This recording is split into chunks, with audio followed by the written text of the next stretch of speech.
이 범죄도시라는 영화가 엄청난 히트를 쳤었죠. 이 속편이 계속 나온다고 하고요. 뭐 몇 편이 더 나올지 모르는. 근데 뭐 저는 솔직히 이 영화를 그렇게 좋아하진 않습니다. 뭐 그렇게 취향이 아니기도 하고요. 1편은 굉장히 좀 재미있으면서도 인상 깊게 봤었어요. 사실 1편은 좀 다른 영화였습니다. 뭐 지금 나온 영화들이야 마동석이라는 진짜 이 떡대 피지컬이 좋은 형사가 범죄자들을 그냥 시원하게 후려 갈기는. 너 뭐야? 까불인데? 까불고 있어.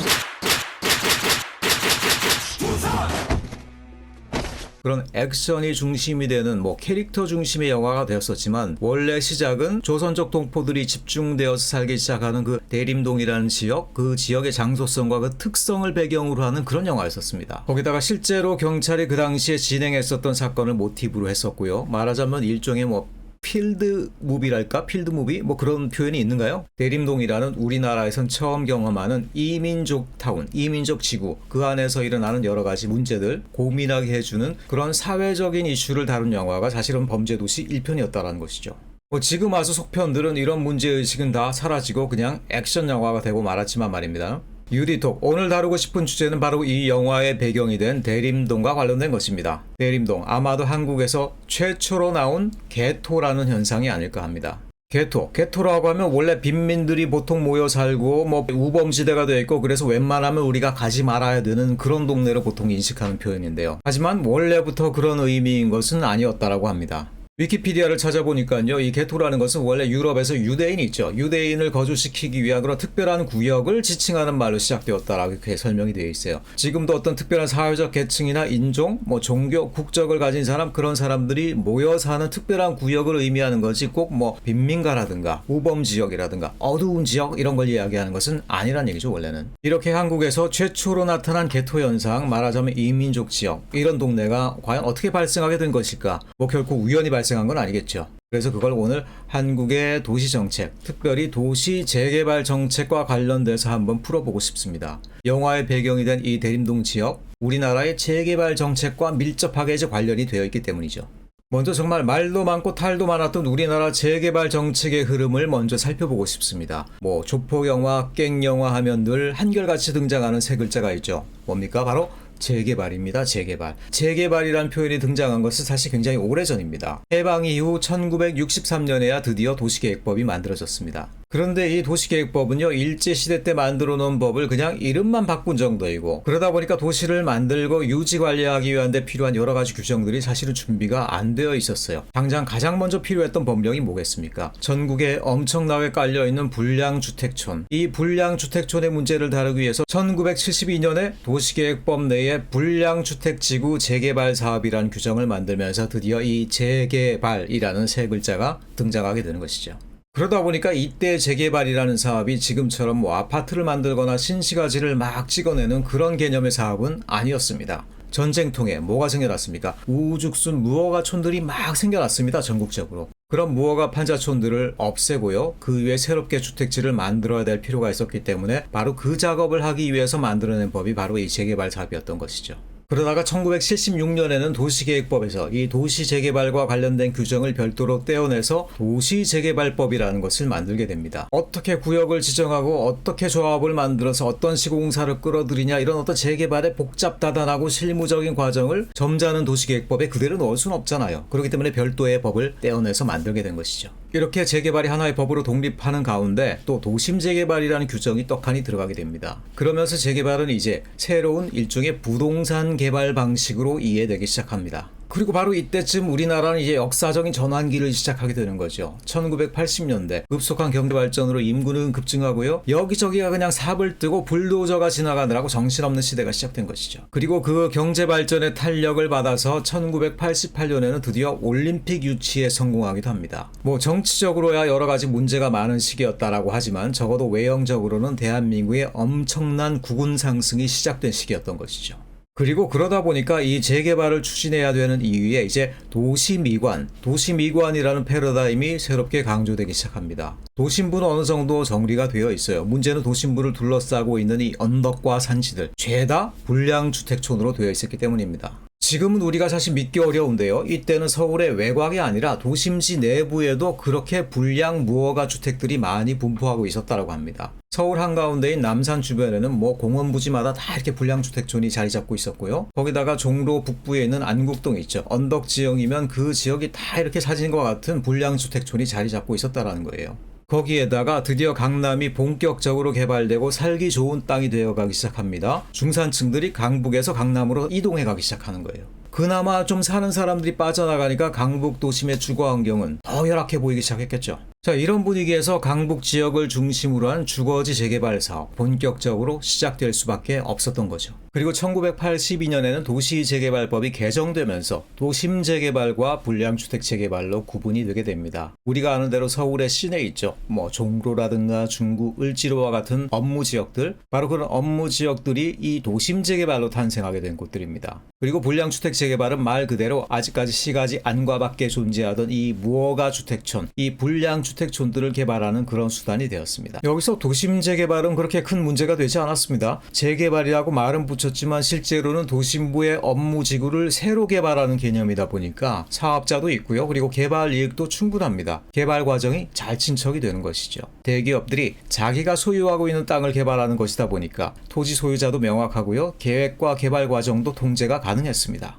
그런데 당시의 불량주택지구, 이 불량주택지구는 참 골치 아픈 문제들이 많습니다. 당시의 불량주택지구의 상태를 우리가 이해하려면요. 지금 와서는 그에 제일 가까운 사례라고 한다면 이 부산에 있는 감천문화마을 있죠. 감천마을 언덕 위에 있는 감천문화마을 입구로 들어가다가 오른쪽으로 꺾어서 언덕길을 올라가면 굉장히 꼬불꼬불한 골목길이 나오게 됩니다. 감천마을의 그 언덕을 가보면요. 언덕 아래에 집이 이렇게 하나 박혀 있어요. 그런데 그 위에 있는 주택이 이렇게 그것을 반쯤 덮고서 이렇게 지어져 있는 경우들을 종종 봅니다. 이 그림만 보면 어떤 사람은 이렇게 얘기하겠죠. 아, 나 저거 알아. 테라스 주택이야. 아니, 테라스 주택은 이렇게 경사면에 일부러 이렇게 설계를 해 놓은 그런 공동주택을 이야기하는 거고요. 이건 그게 아니고 허가도 없이 남의 땅에다 막 되는 대로 집을 짓다 보니까 밑에 있는 집과 위에 있는 집이 엉켜버렸다라는 말을 하는 거예요. 이러면 대체 이건 필지가 어떻게 되는 겁니까? 위에서 보면 아랫집, 윗집이 그냥 겹쳐져 있어요. 게다가 애초에 이 땅은 보통 국유지인 경우가 많습니다. 국가 소유의 땅이라는 것이죠.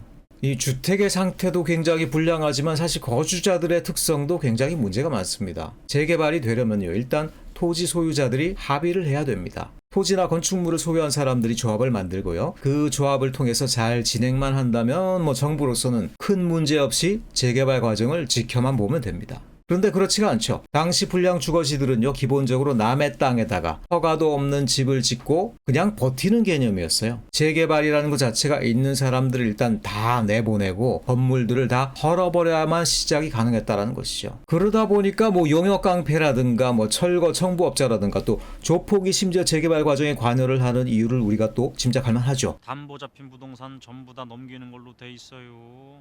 안 돼 있어요. 아, 그때 유들이렇게 저기 한다고 했잖여. 그리고 원금 상환 늦어지는 것도 내가 계속 냅뒀잖아요. 개발시기 맞춰서 우리가 땅 팔아갖고 원금 갚아버리면 될 거 아니오. 야이 개놈의 자식아. 개발된 데니까 뭐 노다지다로 캔 줄 알아. 씨발 것들아. 그럼 내 돈 왜 썼어? 이거 완전히 도둑년 놈들 아니야.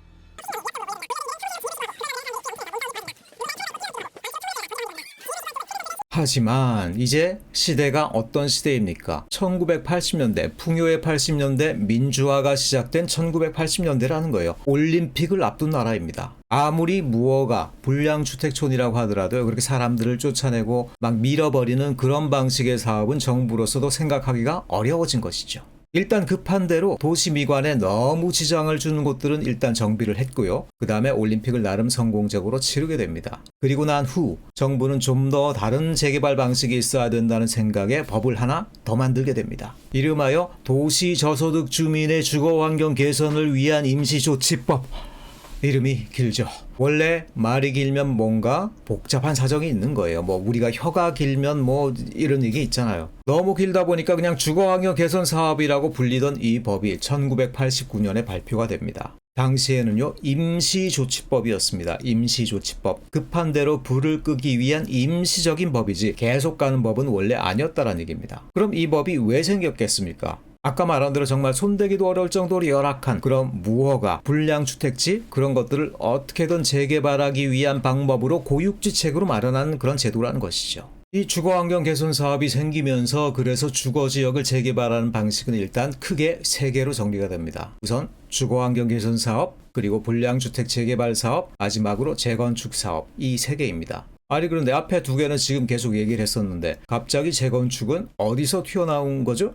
재건축을 알다시피 중산층 이상 분들이 사는 아파트 단지를 재개발하는 사업입니다. 그래서 말은 재개발이지만 실제로는 불량주택을 다루는 그런 사업과는 거리가 멀었다는 것이죠. 그래서 당시에는 주택건설촉진법, 지금은 주택법이라고 부르는 그 법에서 규정하고 있는 재개발 사업입니다. 아무튼 이렇게 주거지역의 재개발 사업 3대장이 드디어 마련이 된 것이죠. 제가 저렇게 순서를 적어 놓은 것도 나름대로 이유가 있습니다. 어떤 이유겠습니까?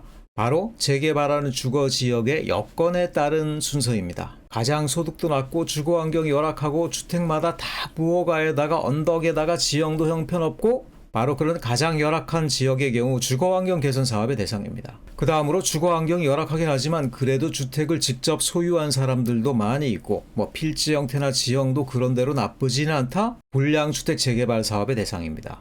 원래 잘 사는 아파트를 용적률을 올려서 새로 짓는다? 이건 재건축 사업인 것이죠.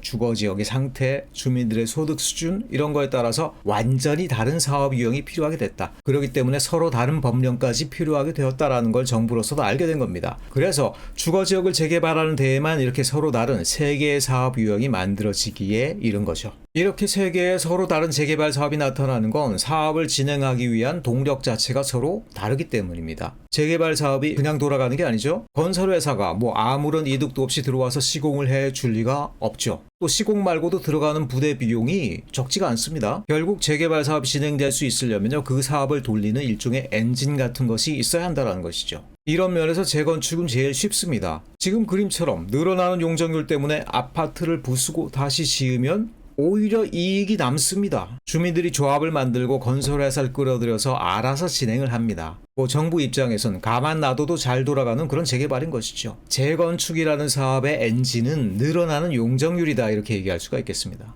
그리고 불량주택 재개발, 이건 불량하긴 하지만 그래도 최악은 아닙니다. 어느 정도 자기 땅이나 자기 집을 가진 사람들이 있습니다. 정부로서는 법규를 좀 완화해주고 어느 정도 고밀로 재개발하도록 허용을 해주면 주택들이 추가로 생길 수가 있는 경우입니다. 그렇게 새로 생기는 주택을 분양하게 되면요, 재개발에 필요한 비용을 또 어느 정도 충당할 수가 있습니다. 이런 면에서 볼 때 불량주택 재개발의 엔진은 늘어나는 세대 수이다, 이렇게 얘기할 수가 있습니다. 그런데 마지막으로 주거환경 개선 사업, 이건 아까 말한 가장 열악한 무허가 주택촌에 적용하기 위한 재개발 방식입니다. 무허가, 불량주택촌, 여긴 정말 답이 없습니다. 재개발을 돌릴 만한 엔진이 전혀 없습니다. 토지 소유자도 적죠. 건물도 다 폐기물 수준이죠. 사람은 또 굉장히 많이 살죠. 재개발을 해도 그 비용이 나올 만한 구석이 전혀 안 보이는 것이죠. 그러니까 어쩔 수 없이 임시조치법이 동원될 수밖에 없었던 겁니다.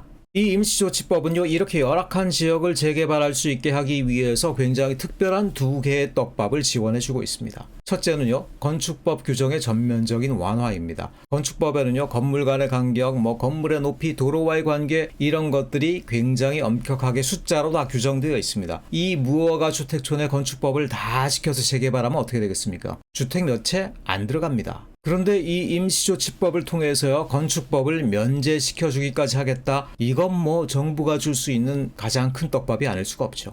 자, 그리고 두 번째 떡밥은요, 이렇게 열악한 곳을 재개발하기 위해서 그 지역의 국공유지를 무상으로 양여하겠다는 것입니다. 이 표현이 좀 어려운데요. 무허가 주택이 깔고 있는 그 땅, 아까 말했지만 그런 땅들이 보통 나라가 소유한 땅, 국유지인 경우가 많다고 하지 않았습니까? 그걸 재개발 사업 조합과 시행자에게 공짜로 준다라는 것이지요. 건축법도 면제해주겠다, 토지도 무상으로 양여하겠다, 이렇게 해서라도 가장 열악한 무허가 주택촌을 재개발할 수 있게 하겠다. 그게 바로 이 임시조치법의 취지라는 겁니다. 바로 여기서 이제 대림동이 다시 등장합니다. 이 주거환경 개선 사업의 결과가 가장 처음 나타난 곳이 이 바로 대림동 지역이기 때문입니다. 당시 아마 정책 관련자들은 굉장히 조마조마하지 않았을까요? 건축법도 면제하고 국유지도 무상으로 주어서 재개발은 진행을 했는데 과연 그 결과가 어떻게 나타날까? 대림동이 완공되어 갈 때쯤인데요, 저는 당시 재개발 수업을 들으면서 뭣도 모르고 대림동 재개발에 대한 리포트를 작성해 간 적이 있었습니다. 근데 그때 지도 교수님이 굉장히 당장이 제 리포트에 집중을 하시는 거예요? 굉장히 궁금하게 들여다보시는 거예요. 지금 생각해보니까요. 당시 교수님도 정책과 관련됐던 분으로서 이 주거환경 개선 사업의 최초의 결과가 어떤 식으로 드러났을까? 그게 굉장히 궁금하셨던 게 아닐까 생각이 듭니다.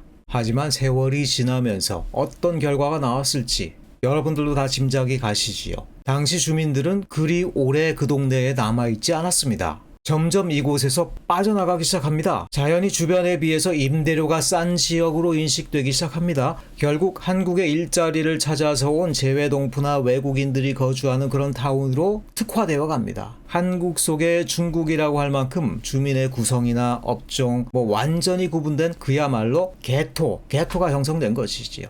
주거환경 개선 사업의 결과가 이렇게 의도하지 않게 개토를 만들었다는 것이죠. 왜 그런 일이 벌어진 걸까요? 주거환경 개선 사업으로 당장 주택을 그럴듯하게 지었으니까 사람들이 오랫동안 살 수 있을 것 같았지만 실제로는요, 거기에 오래 정착하지 않고 다 떠나갔다라는 것. 그건요, 저소득층이라고 하더라도 사람들의 욕구는 끊임없이 변해간다라는 거예요. 당장은 내가 집 한 칸이 있어서 거기서 비바람을 피할 수 있으면 좋겠다라는 소망을 하게 됩니다. 하지만 정말 비바람을 피할 만한 집 한 칸만 있으면 그걸로 그들이 계속 살아갈 수 있을까요? 그렇지 않습니다. 거기에 만족할 수 있는 사람은 없습니다. 이거는요, 우리가 잘 아는 매슬로우의 욕구위계 모형에 넣어봐도 잘 알 수 있는 부분입니다. 사람들은요, 처음에는 진짜 생존을 위해서 내가 먹고 살 수만 있으면 좋겠다라고 생각하는 단계가 있습니다. 바로 생리적 욕구와 안전의 욕구를 갈망하는 단계입니다. 아니, 그런데 이런 욕구를 바라는 사람에게 이것만 딱 충족시켜주면 그들이 평생 행복하게 살 수 있을까요? 아닙니다. 사람은요, 낮은 단계의 욕구가 해결되면 곧바로 그 위에 있는 상위의 욕구를 갈망하게 됩니다. 결국 가장 높은 차원의 욕구, 자아실현의 욕구에 이르기까지 사람들의 욕구는 계속 발전하게 되는 것이죠. 이건 주거환경에 대해서도 동일하게 적용됩니다. 어려운 처지의 사람들은요, 당장 그럴듯한 집 한 칸이 있어서 냉난방이 되고 제대로 된 화장실만 있어도 좋겠다라고 그렇게 갈망을 하게 됩니다. 하지만 재개발을 통해서 그게 충족된다고 끝일까요? 그렇지 않습니다. 다음에는 바로 동네의 주거환경이라든가 거기에 살고 있는 삶의 질, 또는 미래 가치, 또 그 동네에 대한 자부심, 이렇게 자신이 원하는 바는 계속 높이 상승하게 된다는 것이죠.